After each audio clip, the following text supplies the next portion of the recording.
ನಮಸ್ತೆ sir. Sir, ನಾವು ಗ್ರಾಮ ಸ್ವರಾಜ್ ಸಾಮಾಜಿಕ ಸೇವಾ ಸಂಸ್ಥೆ ವತಿಯಿಂದ ಬಂದಿದ್ದೀವಿ.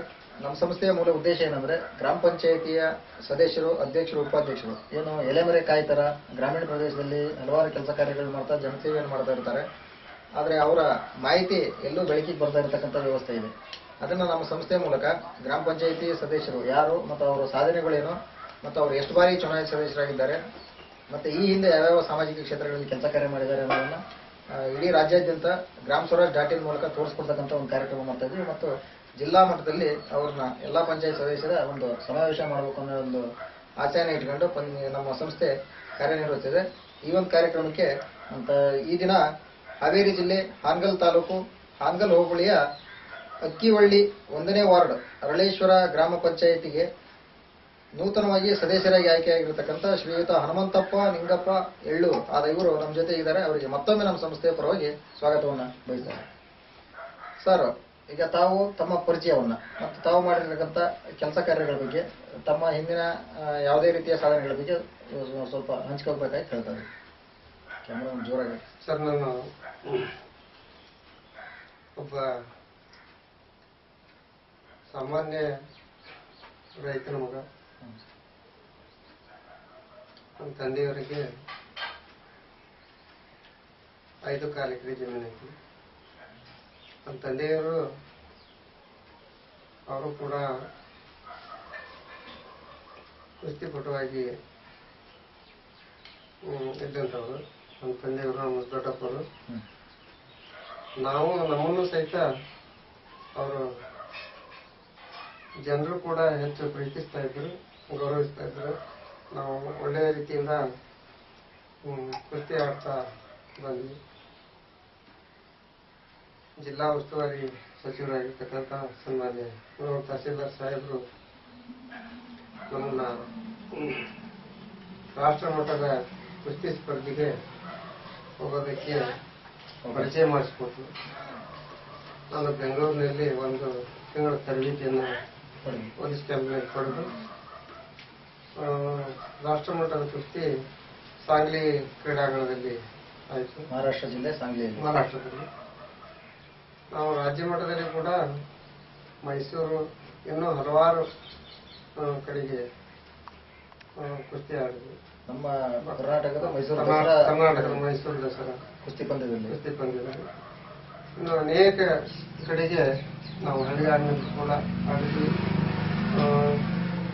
ನಮ್ಮ ಜಿಲ್ಲೆಯ ಅಖಂಡ ಧಾರವಾಡ ಜಿಲ್ಲೆಯಲ್ಲಿರ್ತಕ್ಕಂಥ ಧಾರವಾಡ ಜಿಲ್ಲೆಯಲ್ಲಿ ಸಾಕಷ್ಟು ಕಡೆಗೆ ನಾವು ಆ ಕೆಲಸವನ್ನು ಮಾಡಿದ್ವಿ. ಜನರ ಪ್ರೀತಿಗೆ ಪಾತ್ರರಾದ್ವಿ. ನಂತರ ನಾವು ವ್ಯವಸಾಯ ಮಾಡ್ತಾ ನಮ್ಮ ಆರ್ಥಿಕ ತೊಂದರೆ ಇದ್ರೂ ಕೂಡ ಜನರು ನಮ್ಮನ್ನು ಏನು ಪ್ರೀತಿ ಗೌರವದಿಂದ ಕಾಣ್ತಾ ಇದ್ರು, ಅದಕ್ಕೆ ಸ್ಪಂದಿಸಿ ನಾವು ಆ ಹೆಸರನ್ನು ಹೆಸರು ಉಳಿಸಿದ್ವಿ. ನಮ್ಮನ್ನ ಹೆತ್ತವರ ಹೆಸರು ಕೂಡ ಉಳಿಸಿದ್ವಿ. ಈಗಲೂ ಸಹಿತ ನಾನು ಜನಸಾಮಾನ್ಯರ ಜೊತೆಗೆ ಬೆರೆತು ನಮ್ಮ ಹಳೇಶ್ವರ PSS ಬ್ಯಾಂಕಿನ ಡೈರೆಕ್ಟರ್ ಆಗಿ ಸರ್ಕಾರದಿಂದ ನಮ್ಮನ್ನು ನಾಮಿನೇಟ್ ಮಾಡಿದ್ರು. ಆ ಸಮಯದಲ್ಲಿ ಉತ್ತಮ ರೀತಿಯಾಗಿ ನಾವು ರೈತರ ಪರವಾಗಿ, ಸಾಮಾನ್ಯ ಬಡವರ ಪರವಾಗಿ ಕೆಲಸ ಕಾರ್ಯಗಳನ್ನು ಮಾಡಿದ್ವಿ. ನಂತರ SDMC ಅಧ್ಯಕ್ಷರನ್ನು ಆಯ್ಕೆ ಮಾಡಿದ್ರು. ನಮ್ಮ ಗ್ರಾಮದಲ್ಲಿ SDMC ಅಧ್ಯಕ್ಷರನ್ನಾಗಿ ಮಾಡಿದ ಸಂದರ್ಭದಲ್ಲಿ ನಾನು ನನ್ನ ಅವಧಿಯಲ್ಲಿ ಉತ್ತಮವಾಗಿ ಕೆಲಸ ಮಾಡಿದೆ ಅಂತಕ್ಕಂಥ ಆತ್ಮವಿಶ್ವಾಸ ನನಗಿತ್ತು. ನಂತರ ಯಾವುದೇ ಸಂದರ್ಭದಲ್ಲಿ ಊರ ಕೆಲಸ ಕಾರ್ಯಗಳಲ್ಲಿ ನಮ್ಮನ್ನು ತೊಡಗಿಸಿಕೊಳ್ತಾ ಇದ್ರು. ಈ ಬಾರಿ ಹೋದ ಸಲದ ಗ್ರಾಮ ಪಂಚಾಯತಿ 2015 ಗ್ರಾಮ ಪಂಚಾಯತ್ ಚುನಾವಣೆಯಲ್ಲಿ ನಮ್ಮನ್ನು ಅಕ್ಕಿವಳ್ಳಿ ಗ್ರಾಮ ಪಂಚಾಯತಿ ಸದಸ್ಯರನ್ನಾಗಿ ಆಯ್ಕೆ ಮಾಡಿದ್ರು. ನಾವು ಹೇಳೋದಿಷ್ಟ, ಜನಸಾಮಾನ್ಯರ ಸಮಸ್ಯೆಗಳಿಗೆ ಸ್ಪಂದಿಸಬೇಕು. ಸಾಮಾನ್ಯ ಜನರ ಒಂದು ಸಮಸ್ಯೆಗಳನ್ನು ನಾವು ಅರ್ಥ ಮಾಡ್ಕೊಂಡಾಗ ಜನರ ಒಂದು ಕೆಲಸ ಕಾರ್ಯಗಳಿಗೆ ನಾವು ಯಾವ ರೀತಿ ಸ್ಪಂದಿಸ್ತೇವೆ ಸರ್ಕಾರದ ಯೋಜನೆಗಳನ್ನು ಯಾವ ರೀತಿ ಮುಟ್ಟಿಸ್ತೀವಿ, ನಾವು ನಮ್ಮೂರ ಅಭಿವೃದ್ಧಿ ಆಗಬೇಕು ಅಂತಂದ್ರೆ ಶಿಕ್ಷಣ ಅತ್ಯಂತ ಮಹತ್ವವಾಗಿರ್ತಕ್ಕಂಥದ್ದು ಅವಶ್ಯ ಕೂಡ. ನಾವು ಮಕ್ಕಳಿಗೆ ಶಿಕ್ಷಣವನ್ನ ಕೊಡಿಸ್ಬೇಕು. ಆ ನಿಟ್ಟಿನಲ್ಲಿ ನಮ್ಮ 3 ಜನ ಹೆಚ್ಚಿನ ಆಸಕ್ತಿ ವಹಿಸಿ ಸನ್ಮಾನ್ಯ ಮನೋಹರ್ ತಹಸೀಲ್ದಾರ್ ಸಾಹೇಬರಿಗೆ ಶಾಲಾ ಕೊಠಡಿಗಳನ್ನು ಹಾಕ್ರಿ ಅಂತ ಕೇಳಿದಾಗ ಅವರು ಈಗಾಗಲೇ 2 ಶಾಲಾ ಕೊಠಡಿಗಳನ್ನು ಹಾಕಿವೆ ಅಂದ್ರು.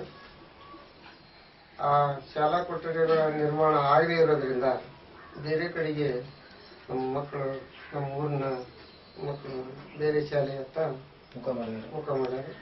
ದಯವಿಟ್ಟು ಆ ಕೆಲಸ ಕಾರ್ಯ ಆದಷ್ಟು ಬೇಗ ತ್ವರಿತವಾಗಿ ಕೆಲಸ ಮಾಡ್ತಾರ ಅಂತಕ್ಕಂಥ ನಂಬಿಕೆ ನಮಗೈತಿ. ಮಾಡಲಿ. ಅದೇ ರೀತಿ ನಮ್ಮ ಗ್ರಾಮ ಪಂಚಾಯತಿ ಸದಸ್ಯರು ಅವಶ್ಯವಾಗಿ ಸರ್ಕಾರ ಹೆಚ್ಚಿನ ತರಬೇತಿಯನ್ನ 3 ದಿವಸ ಕೊಟ್ಟರು. ಆದ್ರೆ ಮಾಹಿತಿ ಪುಸ್ತಕಗಳನ್ನು ಕೊಡೋದಿಲ್ಲ. ಪಂಚಾಯತಿ ಬಾಯಿಲ ಏನು ಅಂತ ಸದಸ್ಯರಿಗೆ ತಿಳಿಯೋದಿಲ್ಲ.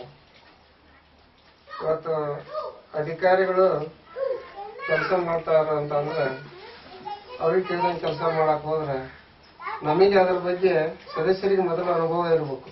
ಸದಸ್ಯರಿಗೆ ಆ ಅನುಭವವನ್ನ ಹಂಚಿಕೊಂಡಾಗ ನಮಗೆ ಏನ್ ಮಾಡ್ಬೇಕು ಅಂತಕ್ಕಂಥ ಅರಿವು ನಮಗೆ ಇರ್ತೈತಿ. ಹಳ್ಳಿಯ ಒಂದು ಅಭಿವೃದ್ಧಿಯನ್ನು ಮಾಡೋದರ ಕಡೆಗೆ ನಮ್ಮ ಗಮನ ಹರಿಸಬೇಕಾಗ್ತೈತಿ. ಆ ನಿಟ್ಟಿನಲ್ಲಿ ನಾವು ಕೆಲಸ ಮಾಡಕ ಸಮರ್ಥರಾಗಿರ್ತೀವಿ. ಆದ್ದರಿಂದ ಸರ್ಕಾರ ಕೂಡ ಹೆಚ್ಚಿನ ಆಸಕ್ತಿ ವಹಿಸಿ ಹೆಚ್ಚಿನ ಅಧಿಕಾರ, ಸ್ಥಳೀಯ ಸರ್ಕಾರ ಅಂತ ಏನು ಹೇಳ್ತಾ ಐತಿ, ಎಲ್ಲ ಜವಾಬ್ದಾರಿಗಳನ್ನ ನಮ್ಮ ಗ್ರಾಮ ಪಂಚಾಯತಿ ಸದಸ್ಯರ ತಲೆ ಮೇಲೆ ಹೇಳ್ತಾ ಇದಾರೆ. ಆದ್ರೆ ಬಾಯಿ ಮಾತಿನಲ್ಲಿ ಹೇಳ್ತಾ ಇದಾರೆ. ಇವತ್ತು ಅವರು ನಮಗೇನು ಅಧಿಕಾರ ಕೊಡಬೇಕು ಆ ಅಧಿಕಾರ ನಮಗೆ ಸರಿಯಾಗಿ ಸಮರ್ಪಕವಾಗಿ ಅದನ್ನು ಒದಗಿಸ್ತಾ ಇಲ್ಲ. ಅದನ್ನ ಅನುದಾನ ಕೂಡ ಇವತ್ತು ಕೊಡ್ತಕ್ಕಂತ ಅನುದಾನದಾಗನ ಕೆಇಬಿಗೆ ಹೆಚ್ಚಿನ ಒಂದು ಅನುದಾನನ ಕಿತ್ಕೊಳ್ತಾರೆ. ಸಿಬ್ಬಂದಿ ಸಂಬಳಕ್ಕೆ ಅದಕ್ಕೆ ಮತ್ತೆ ಈ ಕರೆಂಟು ಲೈಟು ಈ ಒಂದು ವ್ಯವಸ್ಥೆಗೆ ಅದ ಆತು ಅಂತಂದ್ರೆ ಹಳ್ಳಿ ಅಭಿವೃದ್ಧಿ ಆಗೋದಿಲ್ಲ. ವಿಶೇಷವಾಗಿ ಅದಕ್ಕೆ ಪ್ರತ್ಯೇಕವಾಗಿ ಅನುದಾನ ಕೊಟ್ಟು ಅಭಿವೃದ್ಧಿ ಕೆಲಸಗಳಿಗೆ ಹೆಚ್ಚಿನ ಅನುದಾನ ಕಳಿಸಿದ್ದೆ ಆದ್ರೆ ಕೆಲಸ ಮಾಡೋದಕ್ಕೆ ಸಹಾಯ ಆಗ್ತದೆ. ಸರಿ, ತಮಗೆ ಕೊಡ್ತಕ್ಕಂತ ಗೌರವಧನದ ಬಗ್ಗೆ ತಿಳಿಸ್ಕೊಡ್ರಿ. ಮತ್ತೆ ಕೇರಳದಲ್ಲಿ ಇವತ್ತೇನು 5,000, 3,000, 2,000 ಅಧ್ಯಕ್ಷರು ಉಪಾಧ್ಯಕ್ಷರು ಸದಸ್ಯರಿಗೆ ಕೊಡ್ತಾ ಇದ್ದಾರೆ. ಆ ರೀತಿ ಗೌರವಧನ ನಮ್ಮಲ್ಲೂ ಕೊಡಬೇಕು. ಮತ್ತು ಪಂಚಾಯತ್ ಸದಸ್ಯರಿಗೆ ಗುರುತಿನ ಚೀಟಿ ಕೊಡಬೇಕು. ಆ ಮೂಲಕ ಸರ್ಕಾರಿ ಬಸ್ಸಲ್ಲಿ ಹೋಗಿ ಬರ್ತಕ್ಕಂಥ ವ್ಯವಸ್ಥೆಗೆ ಉಚಿತವಾದ ಪ್ರಯಾಣವನ್ನು ಸದಸ್ಯರಿಗೆ ಅವಕಾಶ ಮಾಡಿಕೊಡ್ಬೇಕು ಅಂತ ಕೇಳ್ತಾ ಇದೆ. ಇದಕ್ಕೆ ತಮ್ಮ ಅಭಿಪ್ರಾಯ ಏನು ಮತ್ತು ಅನುಕೂಲತೆ ಏನಾಗುತ್ತೆ ಅದರಿಂದ? ಸರ್, ಇವತ್ತು ಎಲ್ಲ ಲೋಕಸಭಾ ಸದಸ್ಯರಾಗಲಿ, ವಿಧಾನಸಭೆ ಸದಸ್ಯರಾಗಲಿ, ವಿಧಾನ ಪರಿಷತ್ ಸದಸ್ಯರಾಗಲಿ, ಇವರೆಲ್ಲರಿಗೆ ಹೆಚ್ಚಿನ ಸೌಲಭ್ಯಗಳನ್ನು ಕೊಡ್ತಾರೆ. ನಾವು ಕೊಡ್ತಾ ಇದ್ದಾರೆ ಅಂತ ಇದು ಅಲ್ಲ, ಆದ್ರೆ ವ್ಯಾಪ್ತಿ ದೊಡ್ಡದಿದೆ. ದೊಡ್ಡದಿದೆ. ಈ ಗ್ರಾಮ ಪಂಚಾಯತಿ ಸದಸ್ಯರಿಗೂ ಕೂಡ ಹೆಚ್ಚಿನ ಒಂದು ಅನುದಾನ ಆಗ್ಲಿ, ಅವರಿಗೆ ಹೆಚ್ಚಿನ ಗೌರವಧನ ಆಗ್ಲಿ ಕೊಡಬೇಕು. ಯಾಕಂತಂದ್ರೆ ಎಲ್ಲ ಜವಾಬ್ದಾರಿಯನ್ನ ಗ್ರಾಮ ಪಂಚಾಯತಿ ಸದಸ್ಯರಿಗೆ ಹೆಚ್ಚು ಕೊಡ್ತಾರೆ. ಎಲ್ಲ ಕೆಲಸಗಳನ್ನು ಮೇಲಿಂದ ಕಳಿಸಿದ್ರೆ ಅವು ಹಳ್ಳಿ ಅಭಿವೃದ್ಧಿ ಕೆಲಸ ಆಗ್ಬೇಕಂತಂದ್ರೆ ಅಲ್ಲಿ ಗ್ರಾಮ ಪಂಚಾಯತಿ ಸದಸ್ಯರ ಪಾತ್ರ ಬಹಳ ಮುಖ್ಯವಾಗಿರ್ತದೆ. ಆದ್ರಿಂದ ಓಡಾಡೋದಕ್ಕೆ ಆ ಗೌರವಧನ ಕೊಟ್ಟಿದ್ದು ಸಾಲವಿಲ್ಲ ಅಂತಂದ್ರೆ ಕೆಲಸ ಮಾಡಕ್ಕೆ ತೊಂದರೆ ಆಗ್ತದೆ.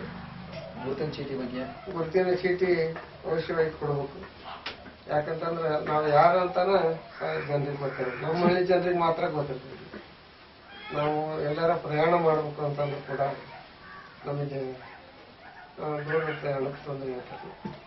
ನಮಗೆ ಪಾಸ್ ಕೊಟ್ರೆ ಒಳ್ಳೆಯದು ಅನಿಸ್ತದೆ.